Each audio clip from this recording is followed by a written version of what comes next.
We're going to do our mention a little different. Frank, what did you say right before we started the cameras? You mean about the pre-app product? Yeah. Mm-hmm. Oh, I was just saying that, it's been a little bit since I've gotten in there and looked inside to see all the new developments, man, and I had a chance to go through a demo with our partner, Drew, on it for a company, and dude, I tell you, every time I see that product and get a look at it, this thing just kicks ass. It's growing, it does so much stuff, and it integrates with Lender QB and a whole bunch of other integrations on this. Guys, check it out. It is the mobile solution for loan officers in 2018. It'll change your business. You owe it to yourself to check it out. You can click this banner right over there, or on Facebook, it's going to be straight up above.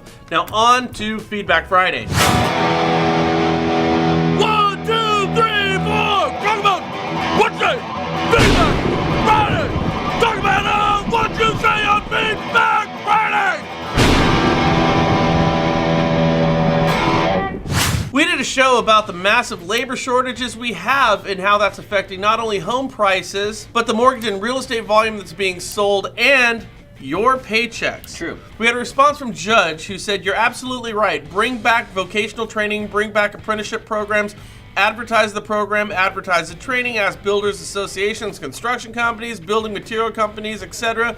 to help support and promote. Let's do this. Frank, your thoughts? I think it's a great idea. Judge is spot on. And I hadn't really thought of it in that detail, but Judge brings up some good points to have the associated industries, if you will, or not industries, but the associated partners that are all a part of the construction process, whoever that might be, to actually advocate education and vocational schools in getting people trained on how to swing the hammers and do all that stuff to actually find the people and get them educated and get them into these jobs. So for people who are watching this that are not lenders and not real estate agents, understand, yes, this is going to pull the boots up for real estate agents and lenders, but it pulls the boots up for a lot of other associated industries. When a house gets sold, it infuses so much money into the local economy, and all these other industries thrive as well.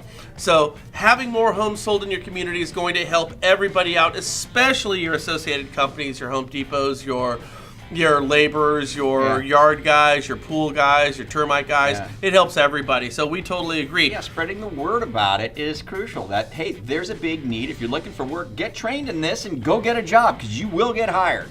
So Alicia says, and we could not confirm this, she says, several cities in Indiana advertise in Mexico for workers. Now, I found this interesting because I could not find that. However, in a search for this story, I did find that Carrier, remember early on when Trump became president, they brought all those jobs back. Well, they have subsequently moved all those jobs out. And so there's a lot of animosity in the state of Indiana about that fact. But it wouldn't surprise me in Indiana if this was taking place, or other areas around the country where we have much more demand for housing than we have supply. So actually advertising in Mexico for labor workers to come to Indiana and build some houses. Yeah, go find a coyote, cross the border, bring a lot of water. I mean, very interesting. Well, how would they come over here? I don't know. Maybe they can work that out through work visas or something like that. They probably have something in place where, contact us will help get you over here.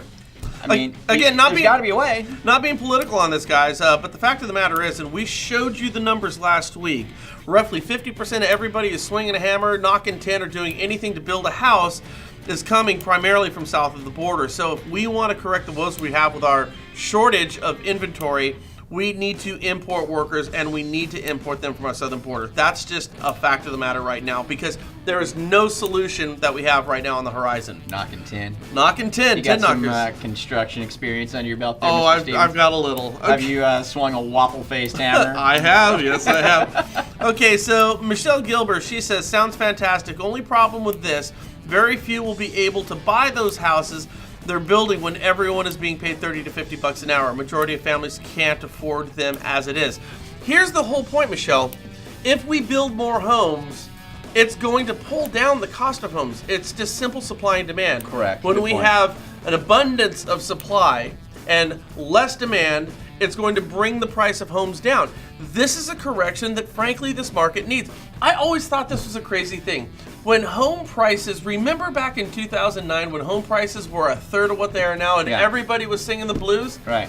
And we kept saying, my God, that's like BMW coming out with a new 5 Series and say, hey, instead of $60,000, we're going to sell it to you for $15,000 now, and everybody complaining about it. Right. So we complained then and we're complaining now. Yeah. It's what we do in this industry. But the truth is, we need to bring these folks in. It will make housing more affordable, and frankly, there are a number of affordable housing programs that exist, and maybe we could grow on those. But the solution is not to keep people at bay because we don't like the 30 to 50 bucks an hour that they're going to get paid. Right, absolutely. Agreed. What's next?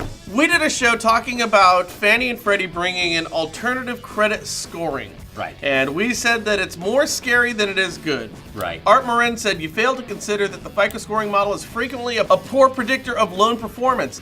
The Vantage model may actually be a better predictor of loan performance, which will allow us to lend to underserved communities without additional risk. The data is only as good as the evaluation of it. Frank? Okay, so I think what I'm hearing here, and he may actually have a point, is, okay, so the FICO scoring system certainly did get originated more along the line of revolving credit. It really wasn't originated for mortgages per se, but the mortgage industry adopted the model, right? Right. I think what he's saying is that the Vantage credit scoring system isn't necessarily just going to chalk on another 12 to 16 points, but that it's geared and its analytics or whatever it is, or algorithms are geared more toward evaluating a mortgage type of a loan, and so are going to somehow be able to extrapolate from that borrower's credit profile if he'll do better on installment type loans. Maybe there is some validity to that. Maybe it is a better model for mortgages. Do you get what I'm saying? It might be viewing it differently, so the scoring will be differently. Maybe that's what he's trying to say. Maybe he knows more about it than we do, obviously. Or at least me. What he's talking about, I think, is trended credit here. Okay. And so they're not only going to see if you're making a payment, but are you paying more? Are your balances going down on a monthly basis rather than going up? Maybe. This is going to be added to what your credit is. Mm-hmm. But the key point that Vantage talks about is those that don't use credit, that they're going to be able to give them scores that are higher. And here's the only real concern that we have with trended credit, and especially what Vantage is doing. They are explicitly saying on their site that they're going to give you a bump of upwards of, I think it was 20%. So if we're just talking about changing the scores while analyzing the same information, then we ought to just put that 20% on the existing model and call it for what it is. Trying to find a way to get people with lower credit scores and higher risk into homes they otherwise wouldn't get. Now, is that a good idea or a bad idea? The truth of the matter is that a certain level of foreclosures is actually healthy. You don't want to be so tight with your credit that nobody foreclosed, because that means we're leaving people on the outside looking in. Right. The flip side of that coin is you don't want too many foreclosures, obviously.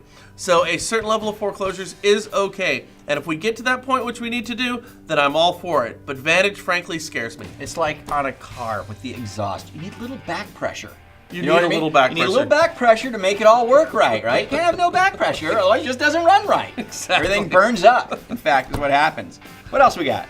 Ray Blindauer of George Washington University on the same story said, if a credit scoring model really is designed to take the bias out of underserved communities, then why don't we just make HMDA data on a 1003 available to underwriters? I only bring this up to renew my very old objection to the credit scoring model in the first place in favor of manual underwriting, since I think the credit scoring model hurts more good borrowers than it helps poor borrowers. It could very well hurt both types of borrowers, when good old-fashioned underwriting could help them all, instead of letting a 619 FICO be an easy way out of doing a loan by denying it without ever looking at the credit or the whole picture. Now, here's why we can't do what you said. Because when you bring HMDA data into the picture, then we are going to give or deny loans based on somebody's ethnicity. The fact of the matter is, that by percentages is already taking place, as different ethnic groups have different average and median scores. You can pick and choose who has what right now, but that's a fact. If you're bringing the HMDA data in and bringing a person's ethnicity into the picture, then you are clearly and blatantly underwriting to that person's ethnicity. And I think everybody would say that's a no-no, maybe? Well, there is that point, right? There's also his point, though, of just, doing manual underwrites on credit reports instead of running everything through a computer, right? The good old days when we just were able to sit down and go, I see the glitch here, I see the glitch there, I've got the letter of explanation, maybe a little documentation, I see what happened. Overall, this guy has a good credit package, I'm gonna let this thing go through. I get that too, and I miss those days myself, but I don't think that in today's day and age, it's practical. I mean, how much time does it take to underwrite a credit report? Right? Quite a while. If you're going to go through a line item by line item on a credit report on it from an underwriting standpoint. But they used to do it. They used to do it, Yes, I know. they did. And I don't, they used to work a lot of hours and it used to be crazy. Maybe they have to hire more people. But I just think in today's day and age with all the technology that the FICO scoring system has just changed the animal so much, I just think you could ever go back to that. You just could never go back. And I agree with you, dude. I miss those days too because I do think it's unfair and I do think that there's people that should be getting loans, mortgages, who really do have a situation whose credit report is actually pretty damn good, but a little number is holding them back or screwing the rate. Maybe you don't allow a manual underwrite to deny a loan, but a manual underwrite only to approve a loan. And I'll tell you this as well. It's still the case. Some files, they just fly on through and that's great, and other ones, you're being drugged behind a truck. Yeah. Well, And that's always going to be the case. Now, if we have to spend a little bit more time on some files, so be it if it's getting people who should and could and want to be in homes, especially underserved communities, into homes. Yeah, well, at least some lenders still will do that to a certain degree with some government loans, so that's still out there. And finally, I don't even know what to say about this. There's a guy, his name is Fergus Hart. I don't know. I don't even think he's a lender. I don't know what to say about this. He's got to have experience with lending. We did a show talking about the GSEs and the fact that they're undercapitalized. Mr. Fergus Hart, decided to write a parody song from the Beatles' Strawberry Fields Forever, and this one is called GSE Yields Forever. The only thing I'm fairly sure of, though I don't have proof, I'm fairly sure of, when he wrote his version, he was on as much acid as Paul and John were when they wrote Strawberry Fields. I think we should just let it rip. Listen, make sure that you guys subscribe and forward. Thank you for participating in Feedback Friday. Yeah. Get your pre-app 1003 because it kicks ass. Integrates with Lender QB and a lot more. You're welcome, Fergus Hart. Yeah. Let it rip. 'Cause I'm going to Strawberry Fields. All right.